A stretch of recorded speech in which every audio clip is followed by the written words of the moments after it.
Hello, Andy here, and today I want to share an interesting build order I had some fun with at least. So this build order is all about Mexico and the revolution. I think it's the Argentinian one. And with this revolution, it's an H2 revolution.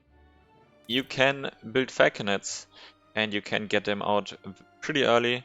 So that means you can put on a lot of pressure and yeah, just quite a fun build. Yeah, and I'm trying to make it work, or I played around a bit and I tried to find the strengths and the weaknesses of this build. And yeah, all in all, very fun. But yeah, let's get into it. So for this build order, we really don't need much of this deck, so you can do whatever you like. Just the only thing that's important in this deck is that you have this Hacienda wagon and 2 settlers. You have the 5 settlers and here pots of wood and or the chests of coin. And then you also want to have some H4 cards, because you can actually revert back to Mexico, and in case that you're in H4, so what you would like to have is some H4 cards. But you also don't want to make it too obvious what you're going to do, so yeah. But this also means you can just pick really any deck for Mexico and you can do the strategy, which is kind of nice. And then you can go. I was also testing around a bit what's the best approach, so is it the best thing to start with a trading post or with a market? I feel like the trading post works out decently well, but I'm also not 100% convinced. I'm also not sure if you want to go aggressive with this Hacienda. In this game I went a bit more aggressive, a bit more map control-y. I'm not because the flaw of this build really is if you are facing an aggressive rush, then you tend to get stuck in your TC and then you just lose.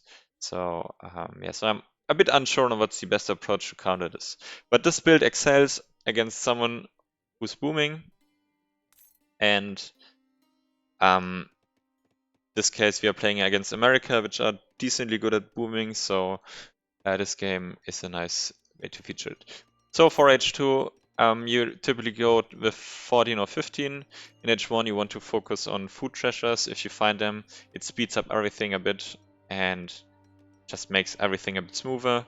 But other than that, you can really just you can use every treasure basically, because you can use livestock, coin, and wood is all also decent to get up faster to the revolution. But yeah, in H1 you want to have food treasures just to get the H up a bit quicker. In this game, like against a boomy civilization, it also you can get away with this market in the H up, and you can just yeah get the upgrades. In H2, what I'm going for is the 5 settlers and the pots of 700 wood. I'm still also not really sure if it's the best thing to make the revolution first, or to send the 700 wood first before your revolution. Might actually, in this game I went for the 5 settlers, 700 wood. All in all, it doesn't make the biggest difference, I think, but it's really might be something to consider. Okay, so in H2, the one important thing, we don't want to use our military wagon. So this we want to use to get our foundry, which we can only build in H3. So this is standing around for the moment. And yeah, if you're under pressure, try to hide it, and then you can build it. Sometimes you can also just make an Rex and just start to make infantry, but really that's not what this build is about. So let's speed this up a bit. So we want to use the Argentinian revolution. With this revolution, you're getting 7 more villagers, and you get access to the Fortress Age units, so in this case Falconett. And what's also really good is that you can use your TC to build the revolutionaries, so you don't only need so you have a foundry and you basically have a barracks, and this means you can push out units pretty fast. So yeah, so you want to gather a lot of coin in the when you age up, so you can get out one, or you always want to get out two Falconets. Ideally you want to have three, but oftentimes you can only get out one. You want to get out one batch of these revolutionaries, and then you want to use these Santa Maria's Fire and one 6 times revolutionaries, and then you should have around 15 infantry. You should have 2 petards, because this one will give you a free petard with every future shipment, and this is very helpful against like someone who's turtling and booming. And that's really where the quality or the strength this build excels at, to punish someone who's booming greedily. That's really where the strength of this build lies. So he really didn't do much. He got like this market. He probably got all the upgrades. He got a state capital, and he's going for the FF. And I think I shouldn't wait for too long.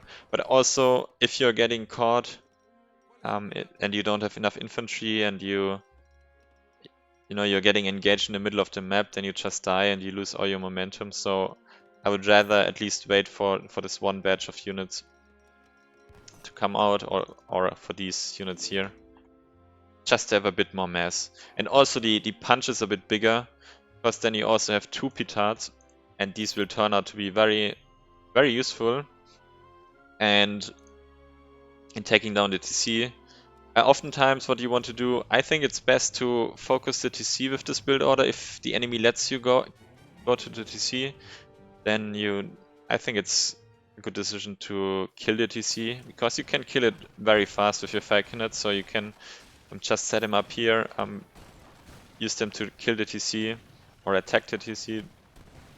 And also, if you are getting the petards off, it's very good. The TC is down so fast, and if he didn't scout like he did, then he would just be overwhelmed by this push. And yeah, this works out, as I said, against booming build orders. He expected to... I think he just expected to survive a bit longer, or to not get pressure this early. Yeah, he just got this Dragoon shipment, which should be able to clean up my stuff, but the damage has already been done. I already killed this TC, which is really all I wanted, and my economy is really not bad. I have 30 villagers compared to his 18, because I sent 5 villagers and 7 more I get with the revolution. So your economy is really not bad, and as long as you're not forced under TC and you can gather, you can play this out for quite some time. So there's not really an all-in push in that sense.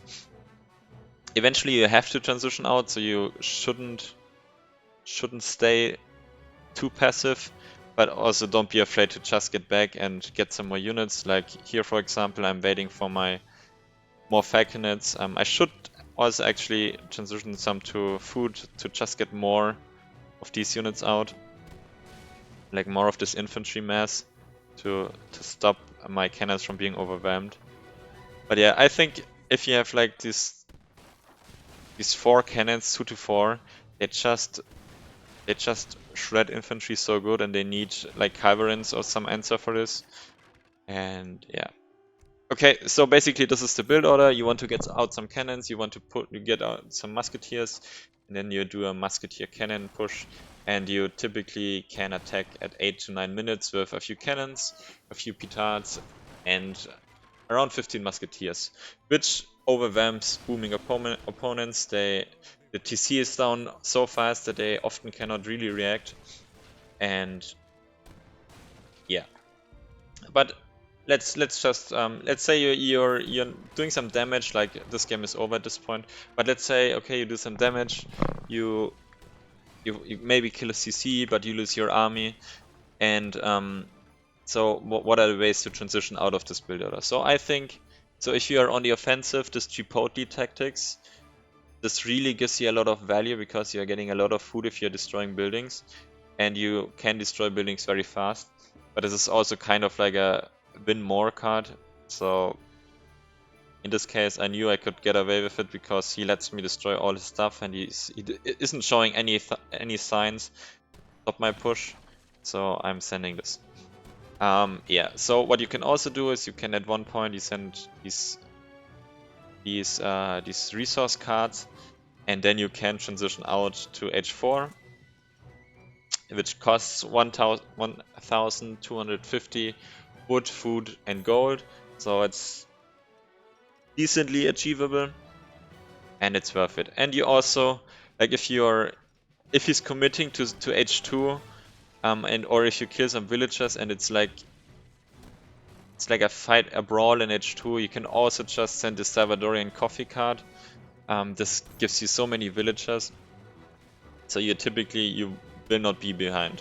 For booming, you could also take these trading posts. You can focus on these market upgrades because you have a lot of villagers. You can also add this cathedral whenever you feel like it, or whenever you can squeeze it in. And yeah, in this case, I'm playing a bit more defensive. Of course, it looks like I could have just finished him, but keep in mind, I'm also, before I throw this game, I would rather just take my time and make it safe. So yeah, so that's why I'm trying to get the safe damage. I'm preparing my H up to H4, which means at this point actually I should have gone back already, because it's very dangerous to H up and attack in the meantime, which I realize now. And then I will just go to H4, and in H4 I can basically, I do have all these H4 cards, so in a macro game you're also really good. But really the power of this is to punish booming people, maybe to punish people who are doing like an FF. And yeah, semi-FF might be punishable, but it also depends on how much pressure he puts on you. Like the experience I make with this build order is that if you're forced, like if someone is doing like an Aztec aggression on your TC, and you're forced to stay under your TC, then it's very difficult to even get out these cannons, these mass you need, and you are just getting overwhelmed. So that's really the weak point of this build order, is like a rush. Like if they are going to rush you, then it's not that great. But if they're going for like a boomy, semi-boomy build order, FF, then you have a really good timing with your petards and your cannons. So let's just speed this up just to... yeah, just to make this quick. So in this game he also went for water. I wasn't sure if he added some water eco, because if he added some water eco, then he actually might have been in a decent position by now. But he also couldn't really afford it, probably, because he was under so much pressure. Also, in hindsight, I don't think that his build order was the best, but I'm also not sure. I don't play America too much. It just seemed like he didn't have many units start. So yeah, this fight seems to be going well for him, but I know that my economy is better. I'm H4, so I just take the trade. Send my petards. I was hoping this one is dead, but not really. So, and I also kind of win, or I kill a lot of his stuff. So yeah, let's just speed this up for the moment, just to see these statistics. He's also not really giving up, which is helpful, because sometimes, you know, my internet just goes out, so you might win just by stalling the game out, which is annoying. But and of course you should always play. If you think you've got a chance, then you should play. But to be honest, this game was over 10 minutes ago. Yeah, so here just more cannons, soldados. Maybe I should have added some calf, but he really also had these carabines, like these dragoon type units. So I'm not sure. Like, they look so strong, but they feel like they're as powerful as Reiter, which really isn't that powerful. So I'm just slowly destroying everything. My eco with 2 factories, 2 trading posts is very good. I still have a lot of natural resources. I'm taking control of the water now. So yeah, let's just speed this up for the moment.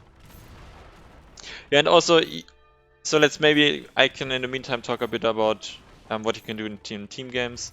Team games, you really don't need infantry because your teammates can do infantry, which means you could get out these Falconets very early and then put on the pressure. In team games, people tend either to rush very hard or to boom very hard. And if your teammates, if you can stabilize until your first Falconets come out, then you can really start a push and start killing the enemies very fast. Because oftentimes in team games, if you're going for a fast rush, you often cannot finish a TC. But with these Falconets, it's not really a problem because they kill them very fast. So this is also a good strategy for team games, if you ask me. So just getting out some Falconets, doing some and coordinating with your teammates, and to put on early pressure to finish the game early. Yeah, but that's all I have to say about this game. Maybe we look at the post game to see the villager count. So here you will have a lot of villagers by 6 minutes. This is like equivalent to probably Britain. They can achieve something like this. So the worst thing that can happen in this push, as I said before, is if you get stuck under the TC, if you're like between these few minutes. If you get stuck under the TC, then you're in a world of pain. But if you can avoid that, if you manage to get out units, if you can stabilize with your militia, then typically you can take command of this game. You can do the push with the Falconets. Oftentimes it's hard to get out something against Falconets, especially if they are stuck in H2 for whatever reason. Also, yeah. So that's what we said about this.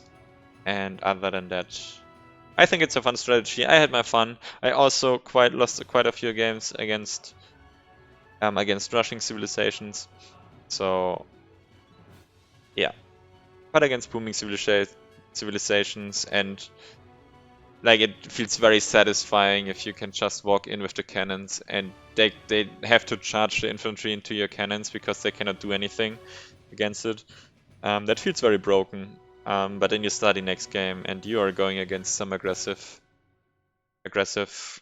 civilization, and then you're just getting wrecked because you're stuck under the TC. So it might also not be broken, but it's fun. So yeah, I hope you enjoyed this build order.